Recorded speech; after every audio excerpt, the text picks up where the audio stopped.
Sai Ram, and welcome to the last but one episode of the special teleserial entitled Message of the Lord that we are bringing to you on the eve of the 85th birthday celebrations of our beloved Swami, Bhagwan Sri Sathya Sai Baba.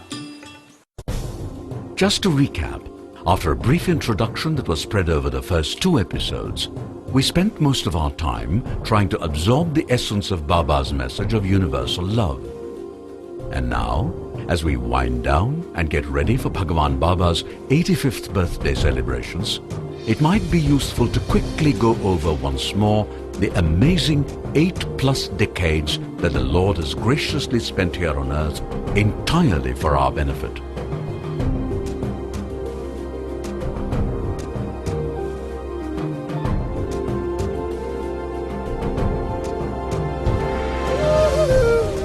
In the celebrated Bhagavad Gita, Lord Krishna tells Arjuna,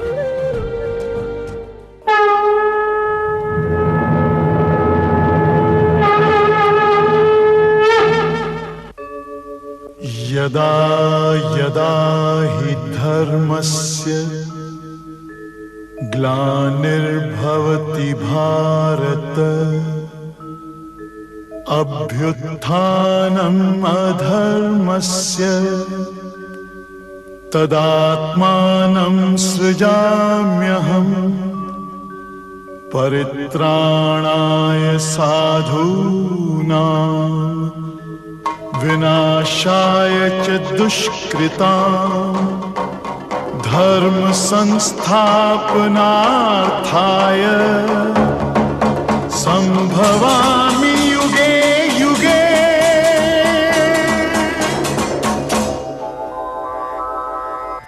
what Krishna is saying is that God incarnates again and again whenever humanity is in deep trouble, and He does so to protect the good as well as to restore dharma back to its rightful pedestal from which it is periodically toppled by the evildoers. Krishna also adds that one of the mission objectives of the avatar is to give humankind a message. Not surprisingly, the message that every avatar gives to humankind is always the same. I mean, it is after all the same God who keeps coming down to help us.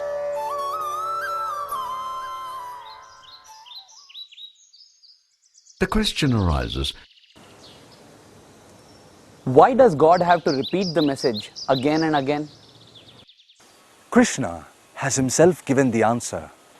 He says that God has to repeat the message again and again because humans have a tendency to forget things rather quickly.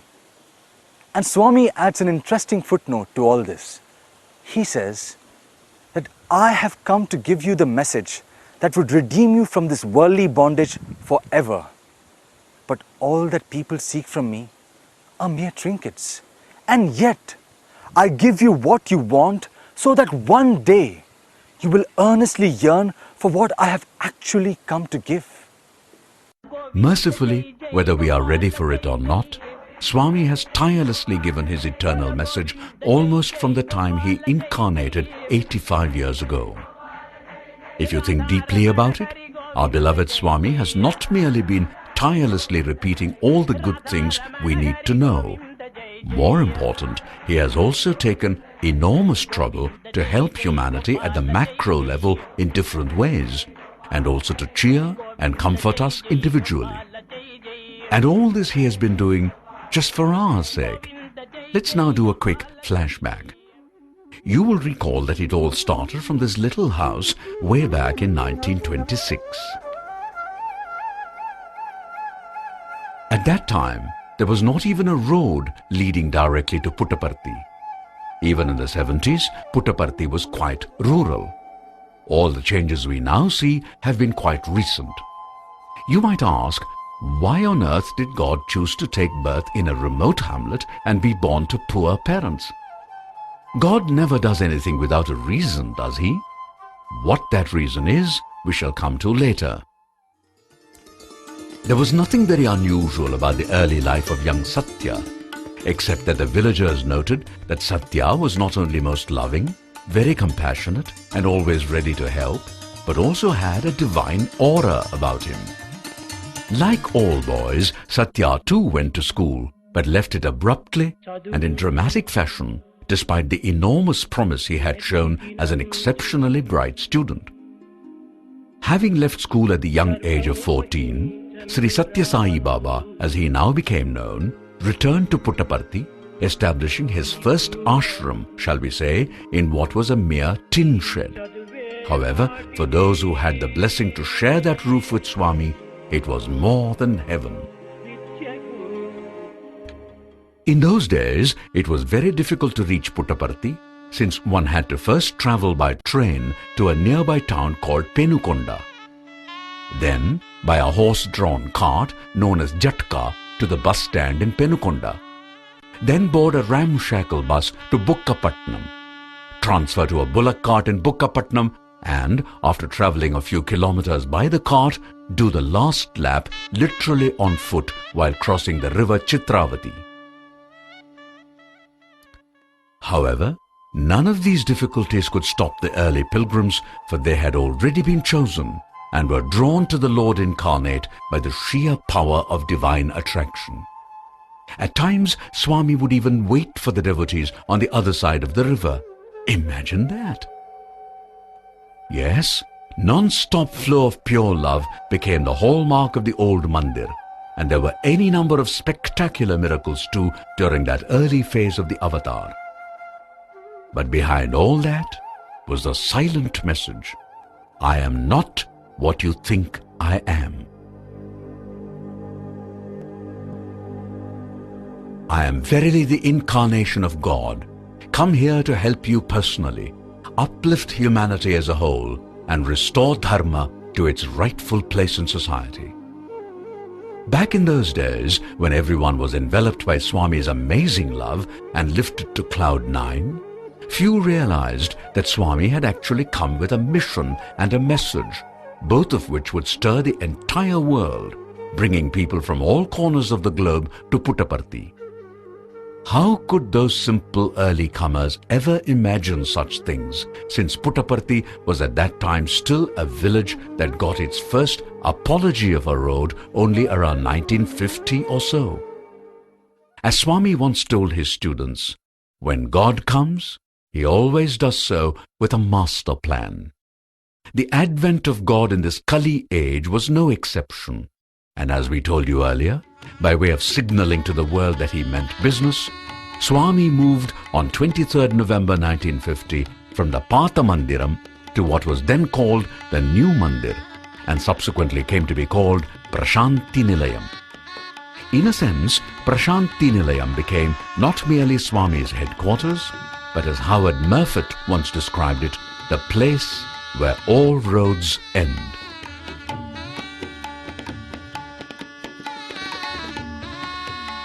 The divine dynamo that Swami was, things now began to move at a hectic pace.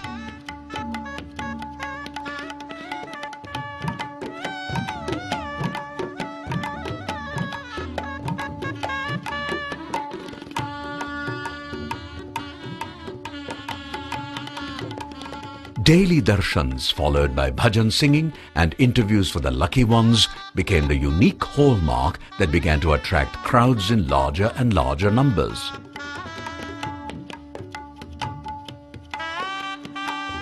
Soon, Swami had another ashram, this one in a suburb of Bangalore called Whitefield.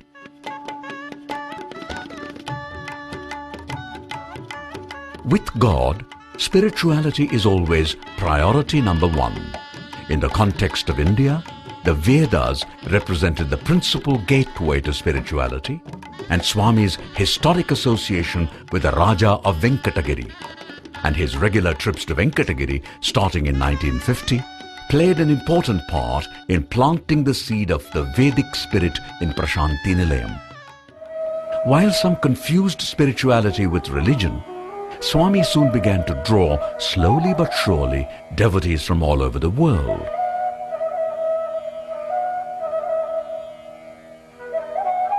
One of the very first to come in this manner was Howard Murfitt. A native of Australia and a veteran of World War II, Murfitt was first drawn to the yogic masters but in the end, he inevitably ended up in Prashanthi. His first visit was in 1964, and thereafter he became a regular visitor. He observed meticulously and carefully documented all the miracles he witnessed in his book, Man of Miracles, which then attracted many an overseas devotee to Prashanthi. Shortly after that came Dr. John Hislop of America, who, after a quest for peace for many years and after trying all versions of meditation, also ended up at Swami's lotus feet.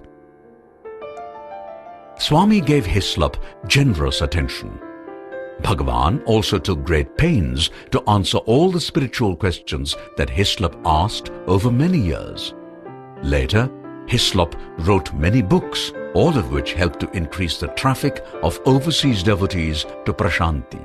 There is one amazing experience that Hislop had, which is best narrated by Hislop himself.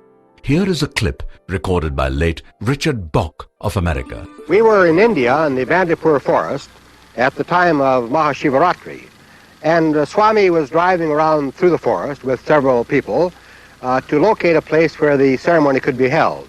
And we finally found a dry river bottom, and that evening we all came back again, got out of the cars and started to walk down the slope of the hill towards the dry river bottom. I happened to be walking beside Swami, and we passed a small bush. And Swami picked off 2 twigs and held them in the form of a cross like that, and said, Hislop, what is that? I said, well, Swami, it's a cross. So he then put the 2 twigs in his hand like that, and blew 3 times on his hand, and opened his hand, and there was this cross that you see here on the back of my hand. He said, this is Christ as he really and truly was, not as artists and historians have pictured him. His stomach's all drawn in through several days of no food and so on. So I looked at it and I said, well, Swami, what is that hole at the top of the cross? He said, that is the hole that was made in the cross to hang the cross on a standard. And he said, furthermore, the wood of the cross is a piece of the actual cross upon which Christ was crucified. Then he added, and I can tell you it took a little time and trouble to find a piece of that wood after some 2,000 years. Swami always stressed that every religion is but one of many pathways to God, just as the top of Everest can be reached in many ways, including from the Nepali side as well as the Tibetan side. To reinforce the point, Swami adds that there may be many rivers on a continent, but they all flow into the same ocean. In other words, every faith helps one to become godly and move towards God. Thus it is that Baba told Christians to be good Christians, Muslims to be good Muslims, and so on, driving home the point that spirituality transcends all religions. As if to emphasize what he meant, in 1978, Swami had a mosque built for the Muslims of Puttaparthi, who till then had to go a long distance to pray in a mosque. Today the mosque has expanded and draws big crowds for prayers every day. Swami also had a unique monument constructed in his ashram called the Sarva Dharma Pillar that highlights the unity of all faiths. In addition, the celebration of Christmas in Prashanthi became a much anticipated event every year, attended by Christians from all over the world.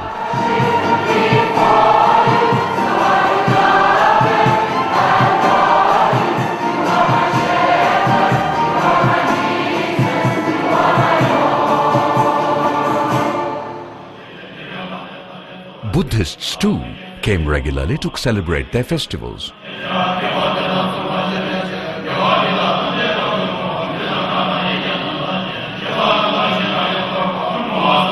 In the midst of all this, for years and years, Swami travelled tirelessly all over India, not only attracting huge crowds, but also filling them with bliss by giving darshan.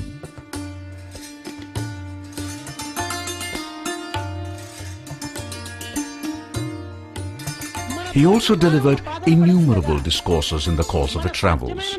చేసినటువంటి వరకు కూడాను మనం వారికి సహాయం చేయడానికి తగినటువంటి ప్రయత్నం చేయాలి.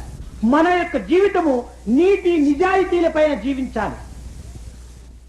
In every one of them, he always stressed that humans were truly the embodiments of the divine and must therefore act in tune with the divine spark latent within them. Money comes and goes, morality comes and grows. It is no great surprise that Swami draws people from all over the world, for it is inherent in the nature of the divine to attract. Pure love always attracts, and that is all there is to it. While the spiritual underpinning of Swami's mission was continually growing and blossoming like a huge and beautiful tree, simultaneously the substantive parts of his mission were also duly launched and began to take strong roots not only in India but throughout the world. At this stage, we should pause for a moment to appreciate a few important points, the most important of which is all these were achieved by Baba without invoking any divine or superhuman powers. Remember I told you earlier that incarnating in a remote village seemed to have a purpose? Look at Puttaparthi now. It is quite urban.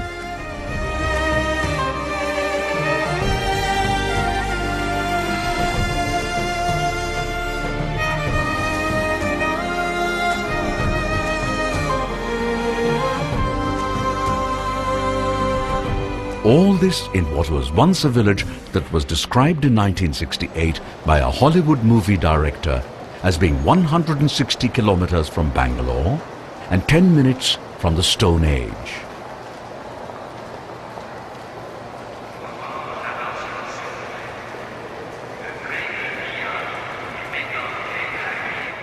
And yet, not so long ago, this is how it was.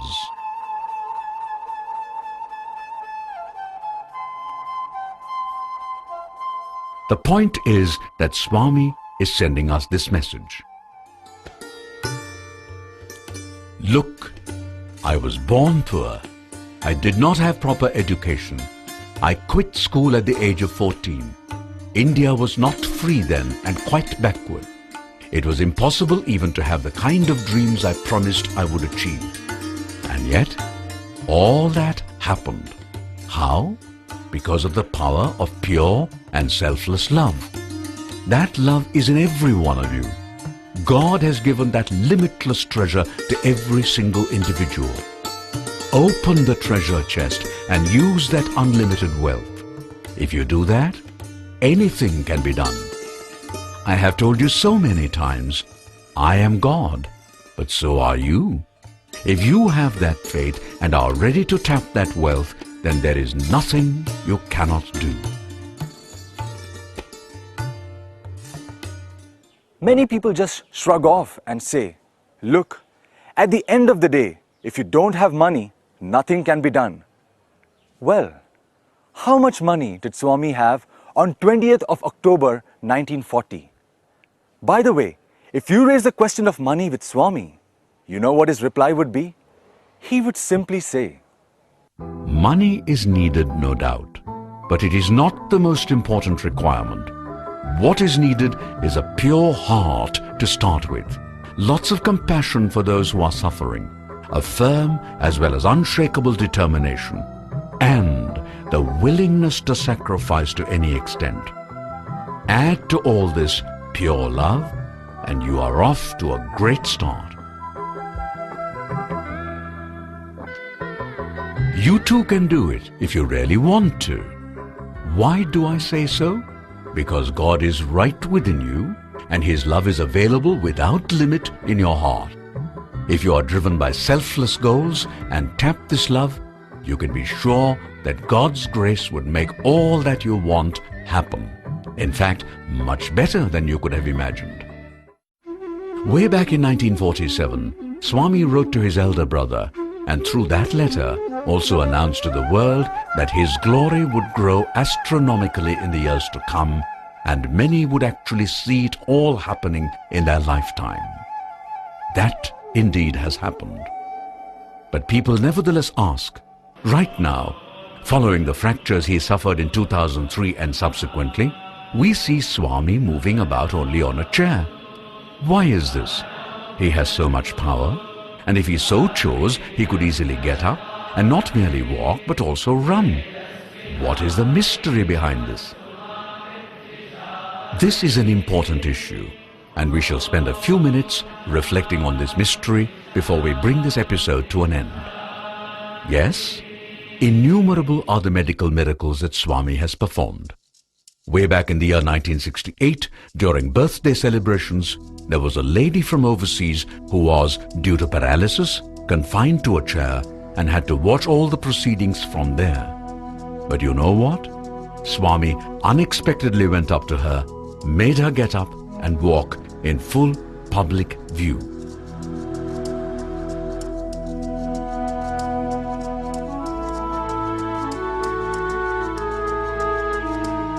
And then there is the even more spectacular story of the revival of Walter Cowan of America in 1971. Cowan was quite ill when he came with his wife Elsie Cowan to India to have Swami's darshan. Swami was in Madras at that time. There, in the early hours of Christmas, Walter Cowan became very sick and was removed from the hotel to a hospital.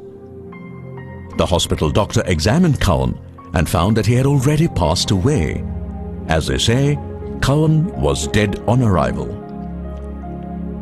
Early next morning, unknown to his entourage, Swami drove to the hospital, quietly went inside unnoticed to the place where Cowan's body lay, and brought Walter Cowan back to life. No one else was present. Later, when the doctor came into the room where Cowan's body was, he was shocked to see the man he had declared dead alive and sitting. In 1972, Swami celebrated in Brindavan the remarriage of Elsie Cowan and Walter Cowan, now aged 84, and come back from the dead.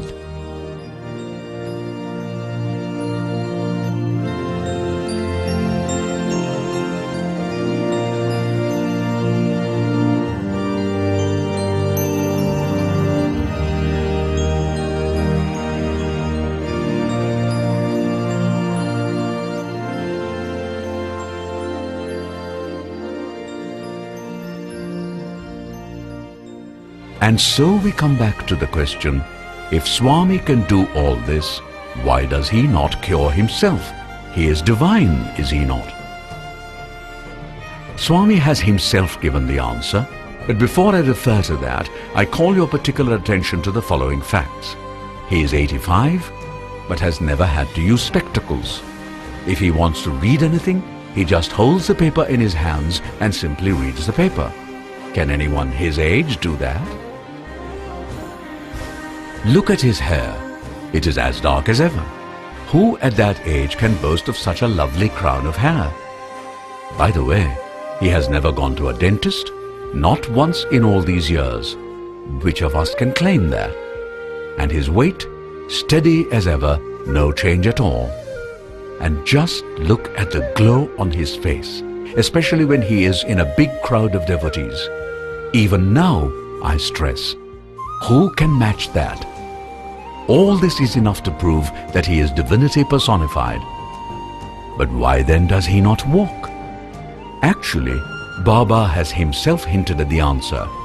Anytime this question is raised, Baba either dismisses the question with a smile or replies, "These things happen to the body, and they are part of the natural process. However, one must learn not to pay too much attention to such inconveniences. I don't. After all, I am not the body."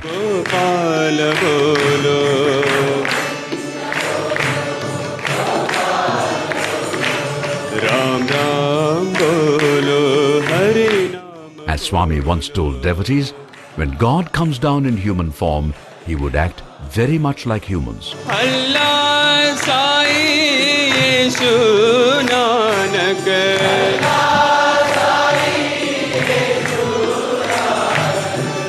You get hurt, don't you? So do I. These things are to be expected. All avatars impose on themselves certain restrictions, one of which is never to use their divine power to overcome physical problems that arise purely due to natural processes.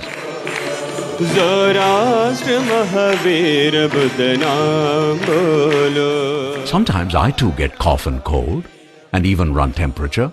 I simply cannot use my powers to cure myself. Have you not noticed that in the end, all the earlier avatars who came bearing the human form, Rama, Krishna and Shirdi Baba, have without exception bowed eventually to time? So, avatars allow their bodies to suffer pain and problems just to demonstrate to the world that in such matters they are like everyone else.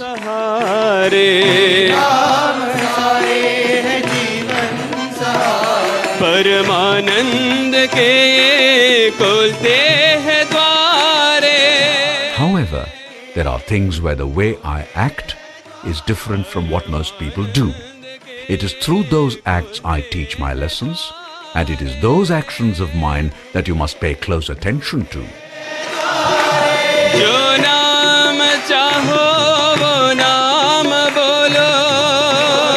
Avatars are God in human form and live very much as we do.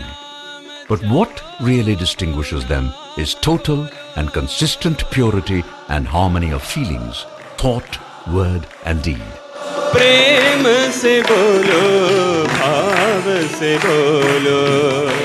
Thus it is, Swami always radiates pure love, since God is love and love is God.